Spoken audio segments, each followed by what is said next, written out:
Hola mis amados hermanos y amigos que nos visitan aquí en La Luz en mi Andar, especialmente en esta sesión que tenemos de preguntas y respuestas. Les agradecemos por sus preguntas constantes y la oportunidad que nos dan de indagar en la palabra de Dios, de escudriñar en ella y poder buscar las respuestas que tanto nos piden ustedes. Ciertamente es un placer de este servidor y de los demás compañeros el poder hacer este tipo de servicio. La pregunta que nos han hecho en esta oportunidad es bastante popular. Podría ser quizás una de las primeras 5 preguntas que se hacen las personas al respecto de la iglesia de Cristo, porque para muchos de ellos es sorpresa al ver por qué no usan guitarra, por qué no usan órgano, por qué no tienen un piano, por qué cantan a capela. Y el que no sabe el término a capela es simplemente cantan solamente de voz. ¿Por qué hacen eso?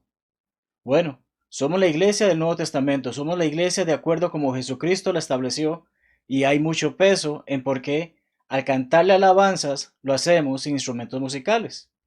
De allí que hay muchas personas que se hacen esta pregunta que tenemos en pantalla, si autoriza Efesios 5:19 el uso de instrumentos musicales. Es una pregunta muy común entre nuestros hermanos, porque ciertamente muchas personas se le acercan haciéndole la pregunta ¿por qué no tienen esos instrumentos? Hay bastante información, pareciera mentira, pero hay bastante información disponible, incluso en español, con respecto a este tema. Al finalizar la lección le estaré dando una serie de enlaces donde pueden encontrar más detalles de lo que vamos a hablar, porque es una respuesta que realmente no hay muchas cosas que pueda yo hablar en este momento que ya no hayan sido dichas por hermanos con mucha más experiencia que este servidor. Leamos primeramente el pasaje. El pasaje dice así: hablando entre vosotros con salmos, con himnos y cánticos espirituales, cantando y alabando al Señor en vuestros corazones. Como ven, he resaltado la palabra alabando. Es nuestra palabra en español, la cual viene en este caso del griego, ha sido traducida del texto griego al término alabando, pero el término que se utilizaba en el griego era la palabra salo, perdonen, salo. 5 veces aparece esta palabra en el Nuevo Testamento. Y vamos a ver cómo el uso de esas 5 veces nos ayuda a confirmar cuál es el verdadero significado detrás de esa palabra. Primero de ellos la encontramos en Romanos 15:9. Dice brevemente dentro de ese pasaje, y cantaré a tu nombre. Cantaré. Muy bien. 2 veces la encontramos en 1 Corintios 14:15. Recordamos que ese pasaje se nos dice cómo debemos de orar con entendimiento. Y luego dice, cantaré con el espíritu, pero cantaré también con el entendimiento. Así que 3 veces hemos visto la palabra salo, 3 veces aparece traducida como el verbo cantar. ¿Qué creen que dice la tercera parte? El tercer versículo que vamos a citar. Está en Santiago 5:13. Decía acerca de que si está alguien afligido, ore. Pero si está alguien alegre, ¿qué dice? Cante alabanzas. 4 veces el verbo cantar de nuestro español ha sido utilizado para traducir salo. Pero la cuestión está en Efesios 5:19, porque vemos que en Efesios 5:19 se nos dice cante y alabando. No vemos que haya sido traducido como cantar y cantar, ¿verdad? Sino que está como alabando. Y muchas personas se van a qué entonces quiere significar la palabra salo en ese pasaje. Brevemente, haciendo un pequeño paréntesis, sabemos que la carta a los Efesios junto con la carta a los Colosenses son como primas hermanas, son muy similares. En la carta a los Colosenses, en versículo 16, dice, cantando con gracia en vuestros corazones al Señor. Cantando allí es la misma palabra ado griega que es traducida cantando en Efesios 5:19. Vemos que hay una conexión importante entre esas dos cartas porque eso precisamente nos ayuda a confirmar una primera cosa. La Biblia es su mejor comentario. La Biblia se explica a sí misma. Muchas veces no necesitamos irnos a otros lugares para encontrar el entendimiento a pasajes que la misma palabra de Dios llega a aclarar en otro momento. Pero ese es solamente un pequeño paréntesis en este momento, porque casi al final de nuestra lección de esta mañana, o perdón, de esta noche, vamos a estar viendo ese pequeño detalle a esta respuesta a esta pregunta, cómo hay una conexión entre ambas cartas. Pero bien, como mencionaba, No es la primera vez que se hace esa pregunta. No es la primera vez que alguien tiene esa incertidumbre, que tiene esa duda y desea respuesta. Nuestros hermanos de Apologetics Press tienen dentro de su sitio web, una sección también de artículos o información en español. Y se responde a esa pregunta. El hermano Eric Lyons la responde. Y el artículo titulado que pueden buscar en su sitio web dice: el significado de Salo en el Nuevo Testamento. Significado de Salo en el Nuevo Testamento. Prácticamente nuestra respuesta a lo que estamos buscando.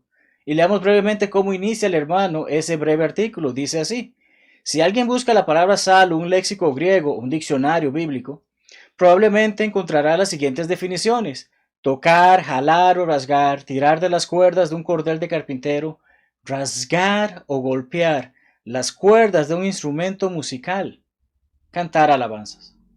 Vemos, la última de las definiciones que se da en ese diccionario, en ese léxico, dice cantar alabanzas. Pero, ¿qué hace la gente? Mire, ahí dice tocar un instrumento. Yo puedo tocar instrumentos para adorar a Dios. Dirán muchos, en base a ese pasaje o en base a ese término salo. Pero recordemos, de las 5 veces, 4 veces fue traducida como cantar, solamente en esta como alabanza. Continuamos porque el hermano continúa en ese artículo y dice: al revisar estas definiciones, algunos declaran que los términos salo y salmos en los escritos de Pablo implican el uso de instrumentos de cuerdas en la adoración. Además declaran que estos términos siempre transmiten la idea de acompañamiento instrumental en el canto, incluso si no se menciona el instrumento. ¿Es esto cierto? Si no lo es, ¿por qué? Bueno, esto no es cierto. ¿Por qué no lo es? Vamos a estudiar más de ello. Dentro de ese mismo artículo, el hermano comenta que cuando se estudia la etimología de la palabra salo, se descubre que es incorrecto decir que cada vez que se usó salo antiguamente, significó tocar un instrumento. Y lo acabamos de comentar, lo acabamos de mencionar con esas referencias bíblicas que hicimos hace un par de minutos. Cuando se estudia esta palabra a través de léxicos, diccionarios confiables, la palabra salo ha tenido cambios en su definición durante la historia. Durante los periodos de la historia, esa palabra fue cambiando. Hoy en día, la Biblia y la traducción, o como obtenemos del griego, es un idioma muerto. Ya lo que significaba en ese momento es lo que significaba. Pero en el transcurso de la historia y cuando se llega a escribir esta carta, ya el significado de la palabra salo había pasado de ser algo realmente referente hacia instrumentos musicales y literalmente era usada solamente para referirse a cantos. Otro hermano al que aprecio mucho es el hermano Wayne Jackson, hermano que tiene un sitio web llamado Christian Courier y donde tiene cientos de artículos. Lamentablemente no todos están traducidos al español, pero voy a citar brevemente un artículo que él escribió al respecto de Salo y la controversia que hay con los instrumentos musicales. El hermano menciona acerca en una sección de ese artículo Efesios 5:19 y se va literalmente a si lo ponemos como debe de ser de acuerdo a estas personas que dicen que hay que tocar instrumentos musicales porque es un mandato. Entonces, cuando se va a ese pasaje y en Salo, entonces en vez de alabando, se tomara la idea de y tocar instrumentos musicales y tomando la descripción que era rasgar o tocar como si fuese un arpa, el hermano da el siguiente análisis.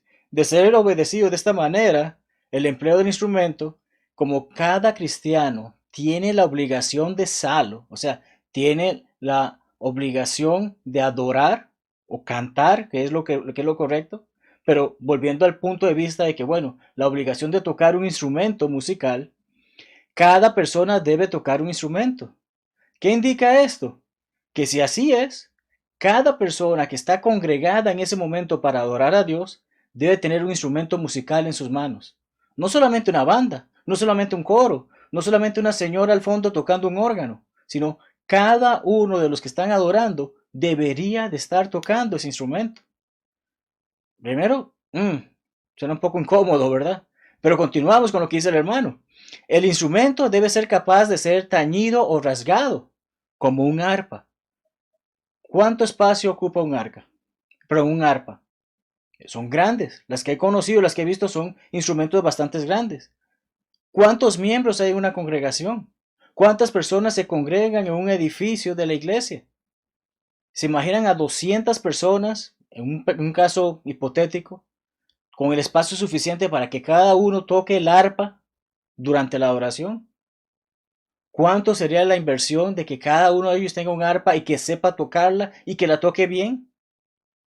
Vemos la importancia de prestar atención al significado de las palabras, lo que eliminaría órganos, pianos, trompetas. Estamos hablando, puede ser quizás una guitarra, puede ser un guitarrón, o sea, se me olvidan los nombres de los instrumentos musicales, pero ¿se imaginan tener todos esos instrumentos, que cada miembro, que cada vez que pase por esa puerta del edificio, venga con un instrumento o tome un instrumento, tener esa bodega o ese depósito lleno de esos instrumentos, cuidar de ellos? Porque si se toma literalmente ese mandato que las personas están diciendo, ahí se da la orden de tocar instrumentos musicales, son instrumentos específicos, en ese momento específico y por cada uno de los que atienden. Tocar música no es fácil. Alguna vez me gustó y no pude hacerlo.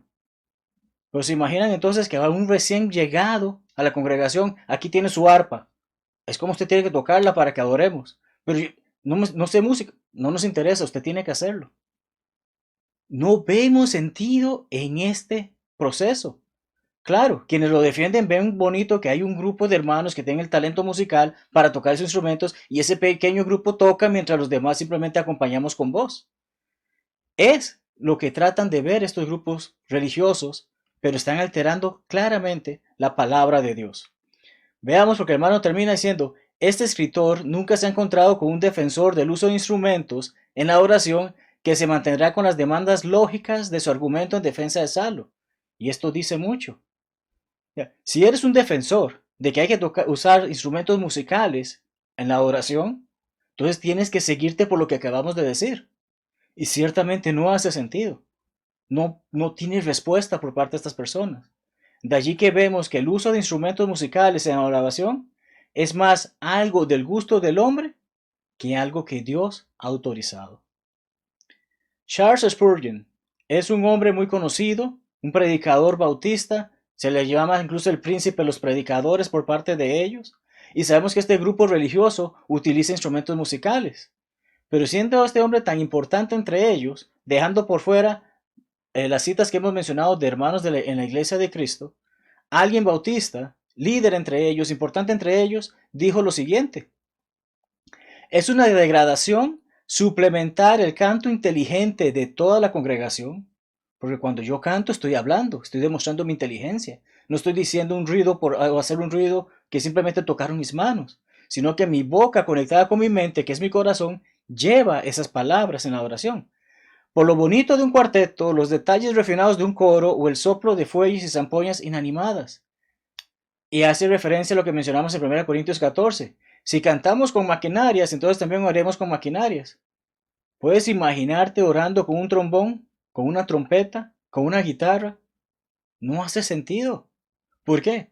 Porque mi oración es mi conversación para con Dios. Le hago saber a Dios mis cosas. Le hago saber a Dios mis peticiones. Le hago saber a Dios mi agradecimiento. Pero utilizar un instrumento, ¿quién sabe lo que estoy expresando? Si es simplemente algo que fluye de mi emoción, que algo que sale de mis manos, que golpea algo. Vemos que incluso en estos grupos religiosos hay personas que se han opuesto a esto, no le ven el sentido a utilizar instrumentos musicales en la adoración. Quizás recuerdes, hermano y amigo, que mencioné la conexión que hay entre Colosenses y Efesios, estas dos cartas.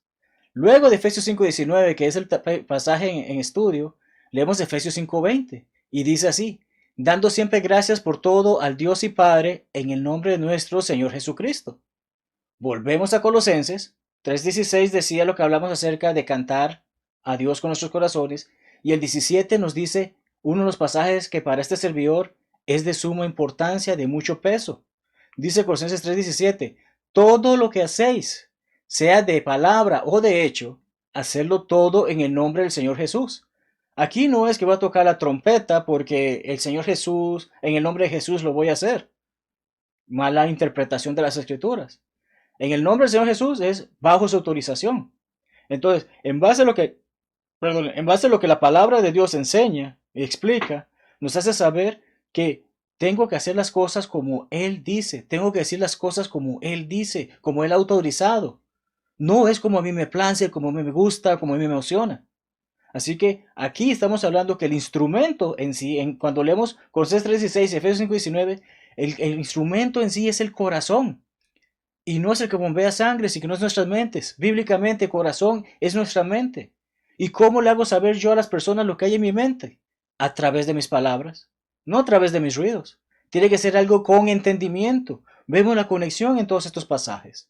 Entonces, Dios está autorizándonos a que cuando demos adoración a Él, lo hagamos con el corazón, lo hagamos con el entendimiento, a través de nuestras voces.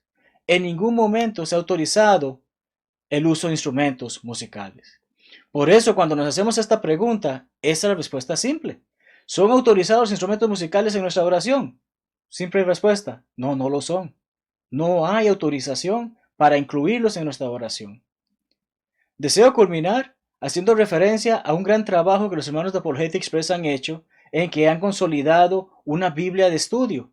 Lamentablemente, solamente se encuentra disponible en español, pero quiero compartir con ustedes, solamente se encuentra disponible en inglés, disculpen, no hay versión en español, pero quiero compartir con ustedes brevemente la explicación que dan de ellos en base a este pasaje, en base a Efesios 5:19, y la misma dice así.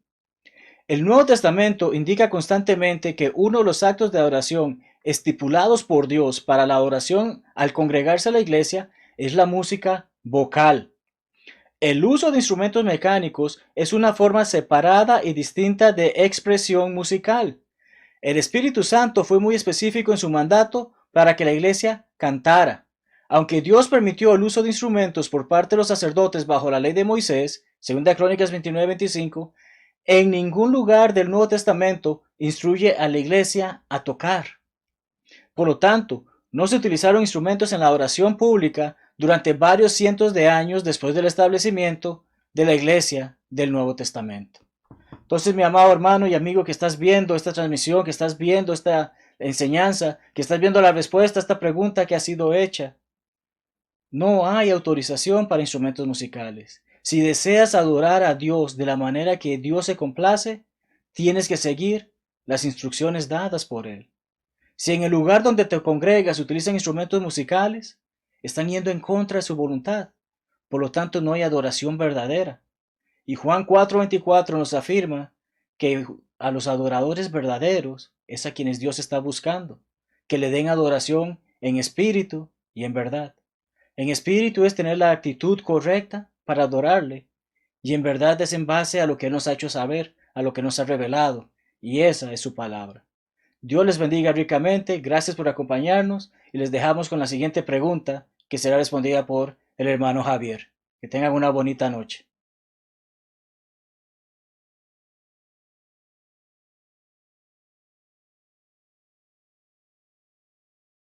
Muy buenas noches, hermano, que el Señor le bendiga. Una vez más, gracias por sintonizar La Luz en mi andar y especialmente esta sección de preguntas y respuestas. La pregunta que nos ha llegado para contestar hoy tiene que ver mucho con lo que está ocurriendo en la actualidad y tiene que ver mucho con algo que se ha hablado siglo tras siglo y tiene que ver con la marca de la bestia o el número 666. Y esto lo leemos en Apocalipsis capítulo 13, versículos 16 al 18. Ahorita, en un momento lo vamos a leer. La pregunta tiene que ver a qué se refiere la marca de la bestia. ¿Qué significa la marca de la bestia? Entonces, vamos a leerlo. ¿Dónde se encuentra esto? Y en Apocalipsis 13, 16 al 18, donde dice: y hace que a todos, pequeños y grandes, ricos y pobres, libres y esclavos, se les dé una marca en la mano derecha o en la frente, y que nadie pueda comprar ni vender sino el que tenga la marca, el nombre de la bestia o el número de su nombre. Aquí hay sabiduría. El que tiene entendimiento que calcule el número de la bestia, porque el número es el de un hombre y su número es 666. Entonces, algo primero que le quiero aclarar y es con respecto a la literatura apocalíptica. Cuando nosotros hablamos de Apocalipsis, tenemos que entender que este es un libro de altamente simbólico y que utiliza muchos símbolos y señales.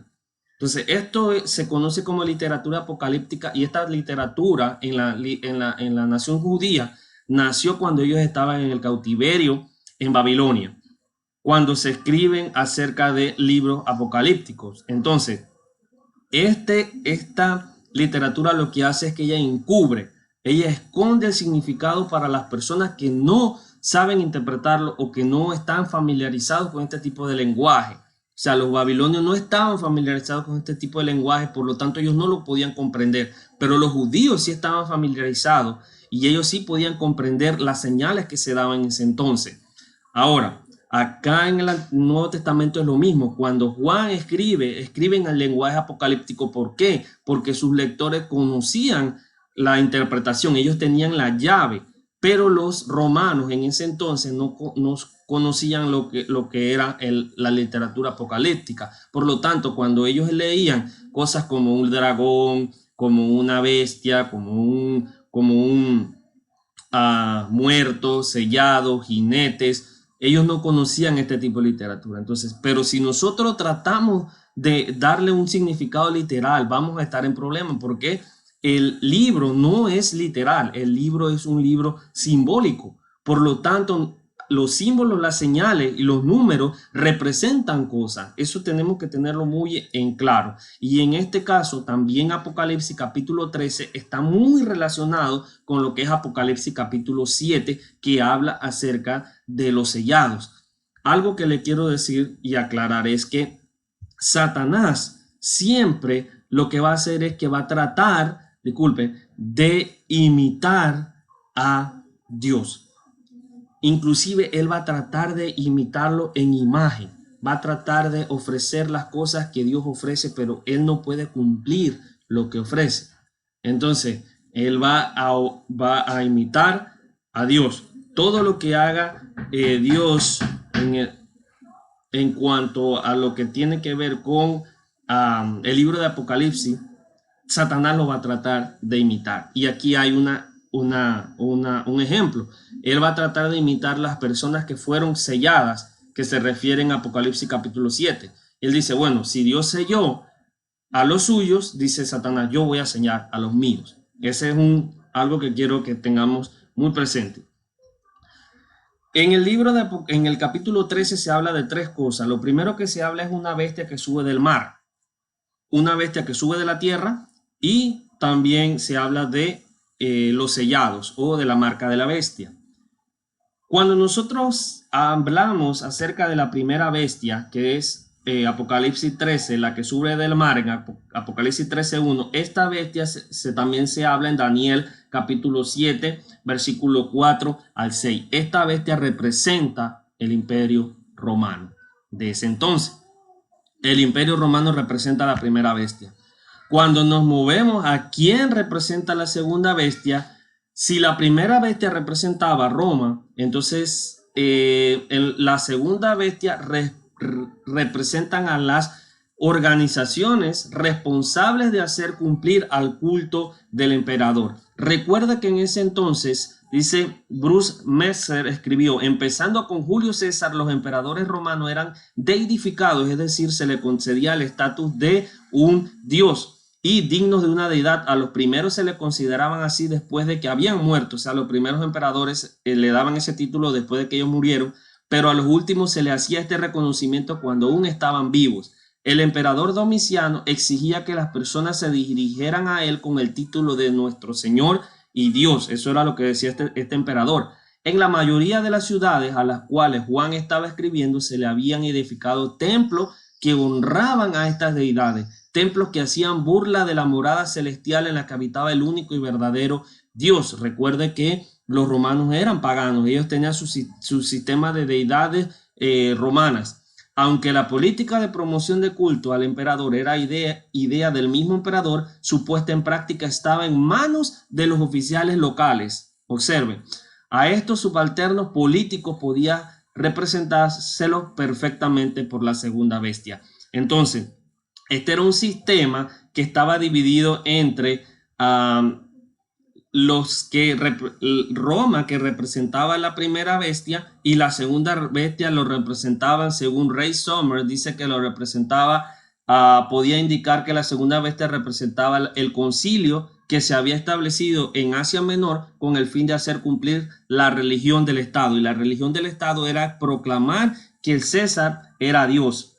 Y su deber era obligar a todos a rendirle homenaje al emperador. Entonces vemos aquí que la tarea del falso profeta también era la de promover el culto al emperador con su correspondiente sacerdocio, su santuario, las imágenes de Roma, el emperador reinante, ante los cuales se obligaba a los ciudadanos a orar, a ofrecer incienso, a adorar a la bestia por intervalos regulares. Ahora, el verdadero cristiano no iba a adorar a la bestia. El verdadero cristiano no iba a adorar al emperador. El verdadero cristiano no iba a adorar a Roma. Entonces, los cristianos de ese entonces, recuerda, hermano, que el libro de Apocalipsis no fue escrito para dar temor, sino que fue escrito para infundir aliento, infundir esperanza, decir que Cristo es victorioso, que Él venció a Satanás y que venció al mal. Eso es lo que trata el libro de Apocalipsis, porque ellos estaban sufriendo persecución. Los tiraban a los leones, a las bestias, los quemaban como antorchas. Entonces, se estaba haciendo todo para que fueran los cristianos aplastados, porque el cristiano empieza a ser perseguido desde Nerón hasta cuando Constantino decreta que el cristianismo es una religión del Estado, y eso pasaron cientos de años. Entonces, estaban siendo perseguidos, ellos necesitaban un aliento. Se escribe el libro de Apocalipsis. Ahora, ¿qué tiene que ver todo esto con Apocalipsis capítulo 13? Porque recuerde que cuando yo le dije, cuando se habla acerca de la marca de la bestia, esto es una antítesis a los sellos de Dios en Apocalipsis capítulo 7.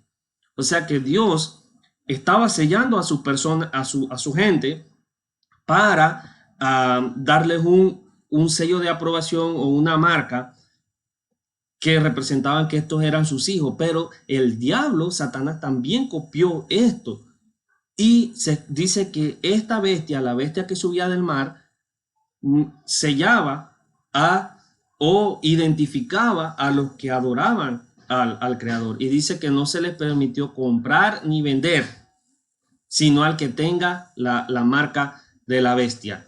Entonces, el hecho de que existían en ese entonces el sello representaba que uno era propiedad de alguien, o sea, del nombre que tenía ese sello. Ahora, cuando yo voy a interpretar un libro como Apocalipsis, yo tengo que basarme en el contexto. ¿Y por qué yo le digo esto? Porque se ha hablado mucho acerca de lo que tiene que ver con chips, con microchips, con códigos de barra, con sellados en la frente, con tatuajes que representan que uno es del diablo. Y ahora con esto del COVID, se está diciendo mucho acerca de que si Bill Gates está diciendo algo acerca de las vacunas, de que si están colocándole microchip a las personas. Hermano, hay que ser consecuente cuando uno va a interpretar algo. ¿A quién se le escribió? ¿Para qué se le escribió? ¿Qué representa ese símbolo? ¿Qué representa esta marca?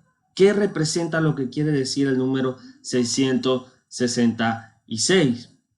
Bueno, el número 666, cuando nosotros vamos a la literatura judía, nosotros vemos que el 7 es el número que representa a la perfección, o sea, es un número divino. Eso es lo que representa el número 7. Pero el número 6 es un número que representa la imperfección, o sea, que es un número que quiere decir que algo se queda corto, que algo le está faltando. Eso es lo que quiere decir el número 6. Ahora, dice aquí al final del texto: aquí hay sabiduría, el que tiene entendimiento que calcule el número de la bestia, porque el número es del número de un hombre y su número es 666. Esto es uno de los versículos más enigmáticos de la Biblia por las interpretaciones que se le da. Unos dicen que fue un acertijo, otros dicen que es que fue Hitler, que fue Mussolini, que fue un montón de personajes de la historia popular. Ahora, ¿qué significa este pasaje? Como yo le dije, el propósito general de Apocalipsis es de consolar. Pero ¿qué consolación habría en el planteamiento de un acertijo? Como dicen algunos, esto fue un acertijo para uno adivinar. No, esto no fue un acertijo. El versículo 18, como nosotros entendemos, es algo que tiene que ver con, como yo le dije, disculpe, el Apocalipsis es algo que tiene que ver con esperanza. Cuando nosotros vamos a Apocalipsis capítulo 21, versículo 17, es otro pasaje que habla acerca de la esperanza. Apocalipsis capítulo 21, versículo 17 dice, y midió su muro 144 codos de medida de hombre, la cual es de ángel. Aquí también se utiliza la frase, el número de hombre, y esta frase es para referirse a la humanidad. El número de hombre, el número 6 es para referirse a la humanidad. Sin embargo, el número 7 es para referirse a lo que tiene que ver con la divinidad, lo perfecto. Cuando nosotros vamos a leer, a ver el 7, representa lo perfecto de lo perfecto. Por lo tanto, el 6 va a representar lo perfecto de lo imperfecto o perfectamente imperfecto. O sea, nunca va a llegar a ser como Dios. En el material sobre los números, esto tiene que ver, como lo hemos dicho, con imperfección. Ahora, el 6 fue usado también para anunciar fracasos, porque por más que el 6 desee ser 7, no puede ser 7. No puede ser 7. Ahora, el número anuncia claramente que el diablo promete lo que no va a poder cumplir. Puede que el falso profeta tenga la apariencia de Cristo, puede que la segunda bestia tenga la apariencia de Cristo, del Cordero, pero ellos nunca van a poder ser el Cordero. Él no será el Cordero. Entonces, los que sigan a la bestia, irán a la eternidad desprotegidos. ¿Por qué? Porque el sello representaba que yo soy un hijo de Dios. No significa literalmente que me van a sellar, que solamente 144,000 van a ser sellados. No significa que ahorita un chip a mí me lo van a meter aquí y yo no voy a poder hacer ciertas cosas. Entonces, no tenemos que traer un significado de algo que ocurrió en el pasado, porque estas personas, cuando uno lee el contexto histórico, los cristianos, cuando ellos eran identificados como cristianos, o sea, si no tenían ya sea la marca, si no tenían algo que los identificaba a ellos como adoradores del Imperio Romano, ellos entonces eran desterrados. Ellos se los tiraban o sea, su estatus no era el mismo. Ellos estaban siendo oprimidos. Ellos estaban siendo oprimidos. Ahora, para que este texto tenga una aplicación en la actualidad, tendría que el Imperio Romano surgir nuevamente. Tendría que darse una persecución a nivel mundial acerca de una persecución de los cristianos en la actualidad. Ahorita los cristianos, por lo menos en mi país, no están siendo perseguidos. Y en la mayoría de los países en los cuales se escucha este canal no están siendo perseguidos. Por lo tanto, ¿cómo yo voy cómo yo voy a encajar este texto con mi contexto cultural? No se puede. Tampoco hay un imperio como el Imperio Romano. O sea, ni siquiera hay una unión entre el gobierno y la religión, porque en ese entonces el imperio, el gobierno estaba fuertemente unido con lo que era el sacerdocio pagano. Por eso es que la segunda bestia estaba en unión con la primera para hacer que los individuos la adoraran a ella. O sea, el sacerdocio pagano estaba fuertemente arraigado a lo que es el gobierno. En la actualidad, por lo menos en mi país, no se da eso. Entonces, no tenemos que darle una interpretación fuera del contexto. Esta marca de la bestia, este 666, no representa que usted va a tener un número 6666 aquí. Estos representan los que seguían a la bestia, los que seguían a Satanás.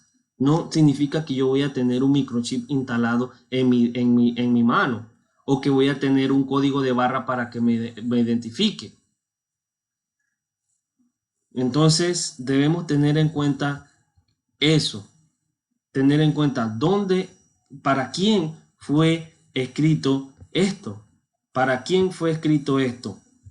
Como lo dije,